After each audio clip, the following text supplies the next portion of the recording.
त्याचं ट्रेलर बघण्यासाठी इथं आलेलो आहोत.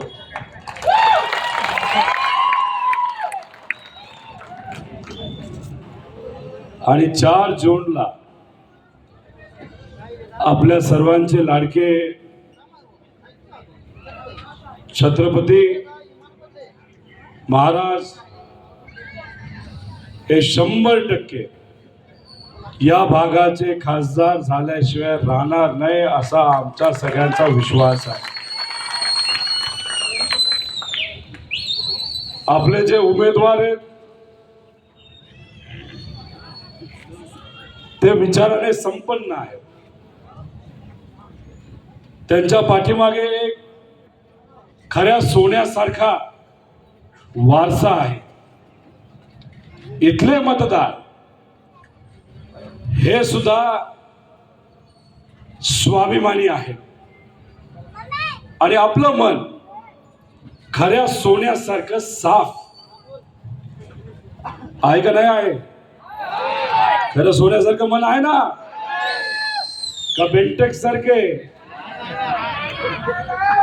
बेंटेक्स कोणासारखं मन आहे बेंटेक्स?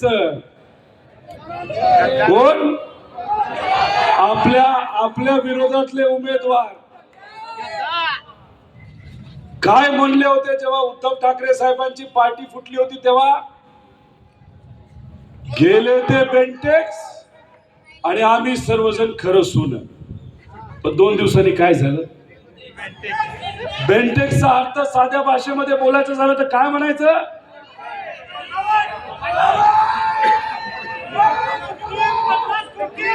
गद्दार. अनेक लोक गद्दार म्हणाले. गद्दार म्हणजे काय? तर खऱ्या विचाराला सोडून, लोकांना सोडून, ज्या लोकांमुळे आपण निवडून आलो त्यांना साईडला सारून स्वहितासाठी, स्वार्थासाठी दुसऱ्या विचाराबरोबर जाऊन बसणं, सत्तेत जाऊन फक्त आपल्या हिताचा विचार करणं, याला खऱ्या अर्थाने गद्दार म्हणतात. मी इथं असणाऱ्या सर्व युवांना विचारतो, इथं बरेपैकी युवा वर्ग इथं मोठ्या प्रमाणात आहे.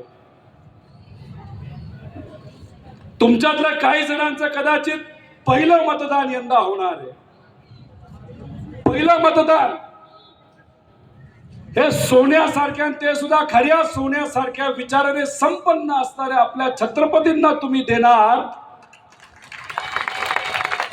का बेंटेक्स सारख्या खोट्या सोन्याच्या नाही तर गद्दाराला त्या ठिकाणी देणार? असा प्रश्न मी तुम्हाला सर्वांना. कोणाला देणार मतदान?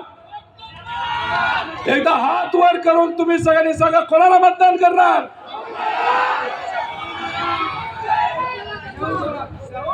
विषय संपलाय हो या मतदारसंघाचा. आपले महाराज निवडून आले. केंद्राचा आयबीचा रिपोर्ट सांगतो 2,30,000च्या आसपास. पोलिसांचा रिपोर्ट 2,60 सांगतो. आम्हाला जे वाटतं 3-3.5 लाख नक्कीच. असं नाही हो. कोल्हापूरकरांना मी विचारतो, 3.5 लाख लीड पाहिजे का 5 लाख लीड पाहिजे? किती? कोल्हापूरकरांचं जेव्हा ठरतं तेव्हा काय होतं? कशावर बोट? खटक्या बोट. आणि पलटी कोणाची करायची? आणि आपल्या महाराजांना किती लाखाने निवडून आणायचं? बस विषय संपला. आणि इथं बरोबर आहे, हुशार आहे तुम्ही.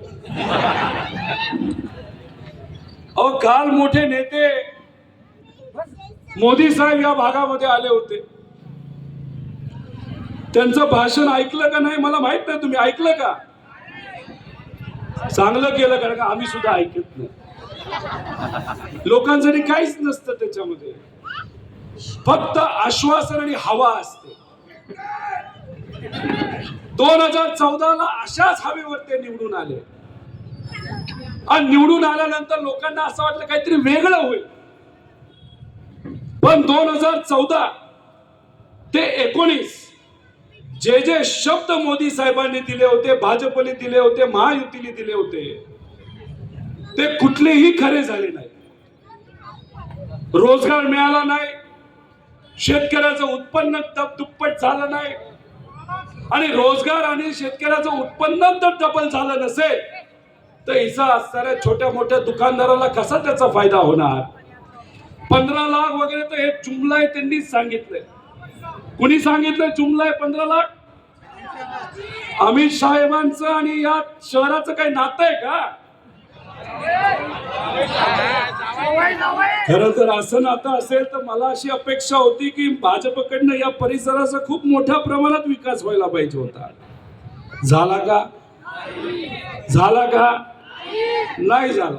मग याचं उत्तर कसं द्यायचं? 7 कधी मतदान किती आहे? 7 मे रोजी तिथून आपल्या उमेदवाराला 5 लाखाने निवडून आणूनच खऱ्या अर्थाने आपल्याला या बाबतीतचं उत्तर तिथं द्यायचंय. मग 2019 ला लोकांना असं वाटलं की 60 वर्ष आपण भाजपला निवडून आपलं काँग्रेसला निवडून दिले, आणि मग आता 5 वर्ष अजून मोदी साहेबांना आपण टाइम देऊ.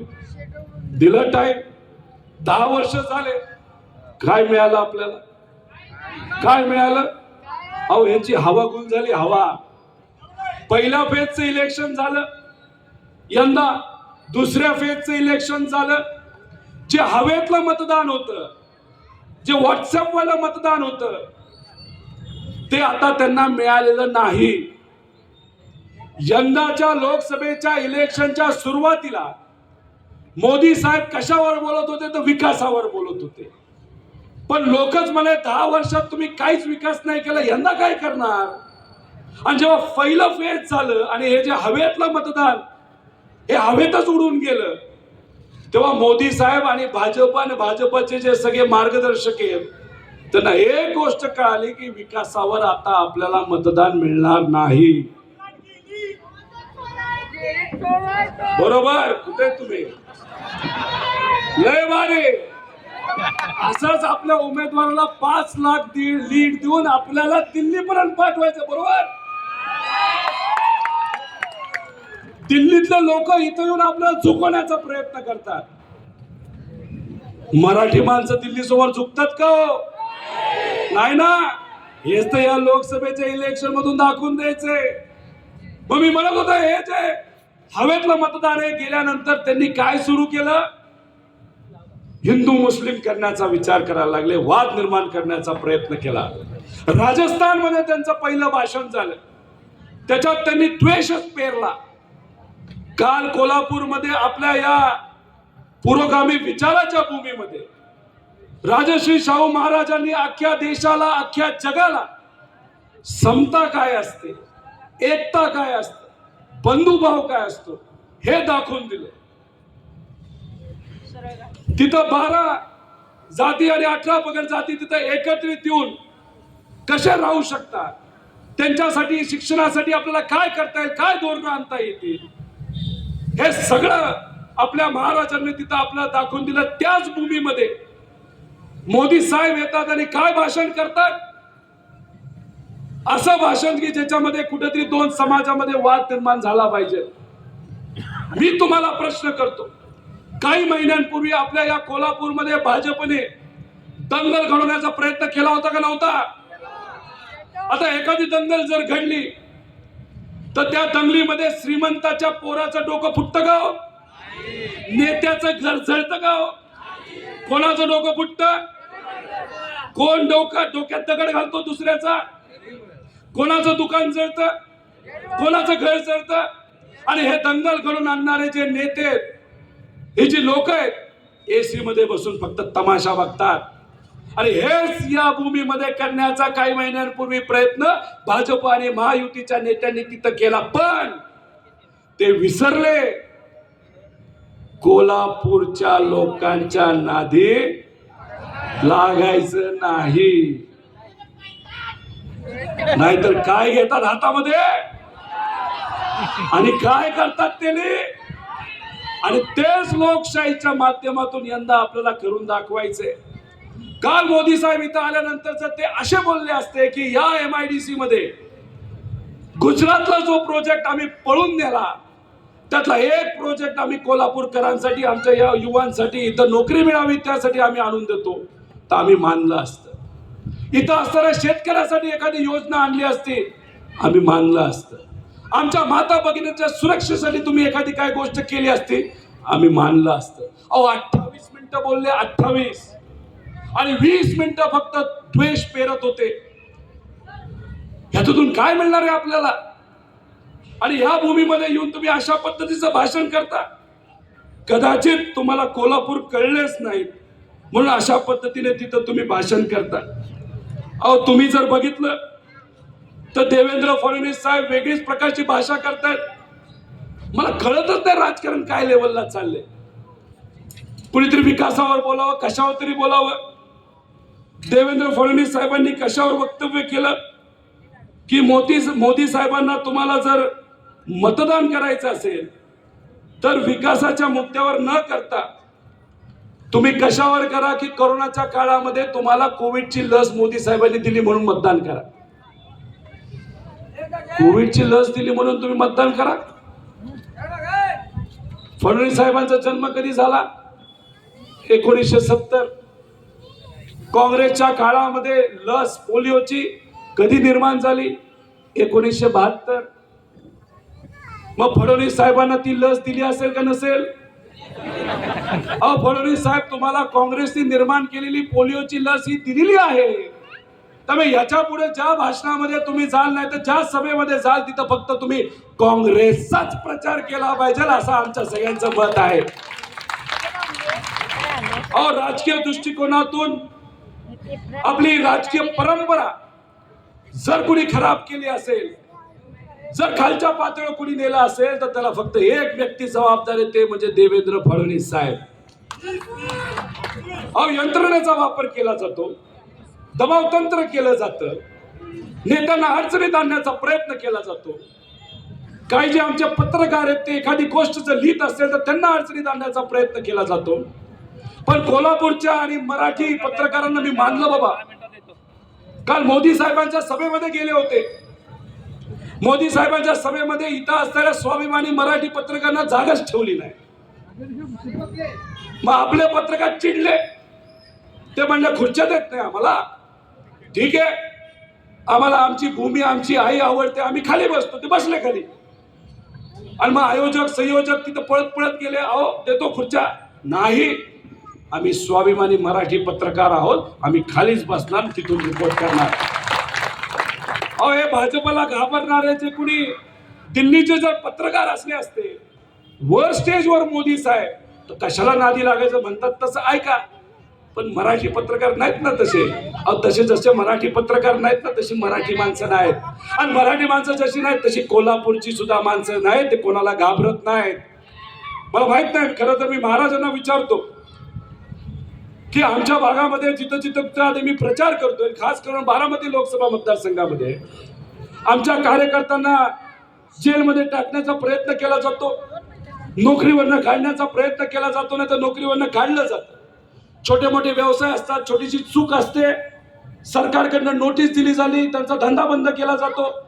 क्रशर असेल ते अडचणीत आणलं जातं, व्यावसायिक असतात त्यांना अडचणीत आणलं जातं. अशा प्रकारचं दबावाचं राजकारण हे बारामती लोकसभा मतदारसंघ आणि अख्ख्या महाराष्ट्रात चालू आहे. कोल्हापूरमध्ये काय परिस्थिती तसंच आहे का? आहे का? कोण म्हणजे कुठेतरी आवाज दाबण्याचा प्रयत्न केला जातोय. मी तुम्हाला विचारतो, कोल्हापूरकरांचा आवाज कुणी दाबू शकतं का? कुणी जलमलंय का? हा, कोल्हापूरच्या लोकांच्या नादी जर कुणी लागण्याचा प्रयत्न करत असेल आणि राजकीय क्षेत्रामध्ये ते असतील तर कोल्हापूर सोडून पुण्यातून त्यांना उभं राहावं लागतं. हे तुम्हाला सगळ्यांना तुम्ही तिथं बघितलं आहे. आणि परत एकदा पुण्याची लोक सुद्धा स्वाभिमानी आहेत. यंदा त्यांच्यात जर धाडस असेल तर पुण्यामध्ये सुद्धा तुम्ही उभं राहून दाखवा. पुण्याची जनता सुद्धा तुम्हाला पाणी पाजल्याशिवाय राहणार नाही असं या ठिकाणी मी सांगतो. कारण का अख्ख्या महाराष्ट्रामध्ये लोक हे भाजपच्या विरोधात आहे. भाजपने आपल्या या देशाला राज्याला काही दिलेलं नाही, फक्त वातावरण गढूळ करण्याचा प्रयत्न तिथं केला गेला आहे. अहो, आम्ही जेव्हा युवांचे प्रश्न मांडतो तेव्हा आमचा आवाज दाबला जातो. आम्ही जेव्हा तिथं 1000 रुपये फी घेतली जाते स्पर्धा परीक्षेसाठी, आम्ही बोलतो गरीब मुलांना नाही परवडत. अहो, साध्या कुटुंबातली मुलं एका परीक्षेला 1000 रुपये, अशा 20-20 परीक्षा 20-20 हजार रुपये आणायचे कुठं? काय काय मुलांच्या आई वडिलांनी आईनी तिचं मंगळसूत्र घाण ठेवलं, पण मुलाला तिथं पैसे दिले आणि ते देऊन सुद्धा काय झालं? पेपर फुटले.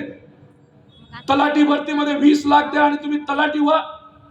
अहो, 4,500 पदं होती, 2000 पदं जरी तिथं चुकीच्या पद्धतीने भरली असतील, 20-20 लाख रुपये घेतले असेल तर 4000 कोटीचा घोटाळा झाला. सामान्य कुटुंबाच्या मुलांची काय अडचण होते, त्यांचाच आवाज आम्ही म्हणून तिथं मांडत होतो ना, त्यांच्याच अडचणी मांडत होतो ना. बेरोजगार मुलांच्या अडचणी मांडत होतो, मुलींच्या अडचणी मांडत होतो, विद्यार्थ्यांच्या मांडत होतो, शेतकऱ्याच्या अडचणी मांडत होतो. 800 किलोमीटर मी असेल, रोहित असेल आणि आम्ही युवा कार्यकर्ते नागपूर पर्यंत गेलो आणि आम्हाला काय गिफ्ट केलं? ईडीची कारवाई. आणि रेव्हेन्यूचे मंत्री काय म्हणतात? रोहित पवारांवर अजून कारवाई करतो. मला त्या नेत्यांना म्हणायचे, अहो, ईडीलाच घाबरलो नाही तर तुमच्या कारवाईला आम्ही काय घाबरणार आहे? तुम्ही घेतलेली भूमिका का महत्वाची? त्याचं मुख्य कारण आहे, जेव्हा ह्या सगळ्या अडचणी आणण्याचा प्रयत्न केला जातो तरी सुद्धा स्वाभिमानी नागरिक म्हणून आपण जेव्हा भूमिका घेतो त्याला आपण खरी भूमिका घेतो. ती भूमिका आम्ही घेतली, ती तुम्ही सर्वांनी घेतलेली आहे. म्हणून हे खरं तर विचार महत्वाचे आहे. हे इलेक्शन विचाराचे, आपण विचारासाठी लढतोय आणि पलीकडची बाजू अस्तित्वासाठी लढते. त्यामुळे आपल्यासाठी विचार महत्वाचे का एका व्यक्तीचं अस्तित्व महत्वाचं? तुम्ही मला सांगा, आपल्याला हे विचार महत्वाचे की त्या व्यक्तीचं अस्तित्व महत्वाचं आहे? खऱ्या अर्थाने आपल्याला आपला विचार जपण्याची वेळ तिथं आलेली आहे. म्हणून हे इलेक्शन तुम्ही सर्वांनी हातामध्ये घ्यावं अशी विनंती इथं करतो. खूप काय बोलण्यासारखं आहे, पण खरं तर महाराजांना इथं बोलायचं आहे. पण मी तुम्हाला एवढंच सांगतो, हे भाजपचे लोक इतकं वाईट द्वेष पेरतात. अहो, राजघराण्यामध्ये सुद्धा वाद निर्माण करण्याचा प्रयत्न. महायुतीचे उमेदवार कोण मी विसरून गेलो, काय नाव काय? कोल्हापूरकरांनी जेव्हा ठरवलंय की त्यांना घरी बसवायचं, कारण का ते बेंटेक्सच्या विचाराचे आहेत, तेव्हा त्यांचं नाव सुद्धा आम्ही विसरून गेलो. तेव्हा मंडलिक साहेब राजघराण्यामध्ये भाजपच्या माध्यमातून मंडलिक साहेबांनी वाद निर्माण करण्याचा प्रयत्न केला का नाही केला? अहो, पवार कुटुंबाला फोडलं, आमच्यात वाद निर्माण केला, आमच्यातल्याच काही जणांना जवळ केलं तर केलं. बारामती लोकसभा मतदारसंघामध्ये समोरासमोर आणलं. पवार म्हणून आम्ही समजून घेऊ. लोकांनी तिथलं इलेक्शन ताब्यात घेतलंय. तिथं असणारे सामान्य कार्यकर्ते लोकांनी ते इलेक्शन ताब्यात घेऊन तिथं विजय हा सामान्य लोकांचा स्वाभिमानाचा होणार. सुप्रियाताई कमीत कमी 3-3.5 लाखाने खासदार होणार म्हणजे होणार. जे पूर्वी अख्ख्या महाराष्ट्रामध्ये फिरणारे आमचे अजितदादा आज अख्ख्या महाराष्ट्रामध्ये कुठेच दिसत नाही, कारण का बारामती लोकसभा मतदारसंघामध्ये सोसायटी टू सोसायटी, गल्ली टू गल्ली तिथं प्रचार चालू केलाय. कुणी केली ही परिस्थिती? भाजपने केली ना. एका मोठ्या नेत्याला जो पुरोगामी विचाराबरोबर होता, आता त्यांना काय केलं तर लोकल नेता बनवलंय. पैशाचा वापर, दडपशाहीचा वापर कितीही त्यांनी त्या ठिकाणी केला तरी तिथं सुद्धा पुरोगामी विचारच हा टिकणार आणि लोक तिथं सुप्रियाताईंना निवडून देणार. आणि मग तुम्ही आमच्या कुटुंबाबद्दल केलं, आम्ही ते समजू शकतो, आम्ही त्यासाठी भांडू शकतो, पण राजघराण्यामध्ये तुम्ही वाद निर्माण करता हे आम्ही सहन करू शकत नाही. का तुम्ही करणार सहन? हे जे भाजप विष पेरते हे तुम्ही सहन करणार का? मी तरी नाही करणार. अहो, अख्खा विदर्भात गेलो, मराठवाड्यात गेलो, पश्चिम महाराष्ट्रात गेलो, रायगडला गेलो प्रचारासाठी. काय आवाज! अशा काचा तिथं हलतात, जे विरोधात आहेत ते पळून जातात आणि इथला दिल्लीपर्यंत आवाज जातो. पण कोल्हापूरमध्ये आल्यानंतर इथला आवाज जरा थंड वाटतोय मला. काय स्वाभिमान टिकवायचा ना? मागच्या विचारतो, टिकवायचा का नाही टिकवायचा? निष्ठा महत्वाची का नाही महत्वाची? काय आवाज आहे राव, मजा येणार राव. एकदा कोल्हापूरकरांचा आवाज दाखवून द्या बरोबर. छत्रपती महाराजांना इथून खासदार कमीत कमी 5 लाखांनी करायचं का नाही करायचं? हे इलेक्शन ताब्यात हातात घेणार का नाही घेणार? नक्की का? आवाज दाबण्याचा तुमचा प्रयत्न केला तर तुम्ही शांत बसणार का? दोन समाजामध्ये वाद निर्माण करण्याचा प्रयत्न केला तर तुम्ही शांत बसणार का? राजश्री शाहू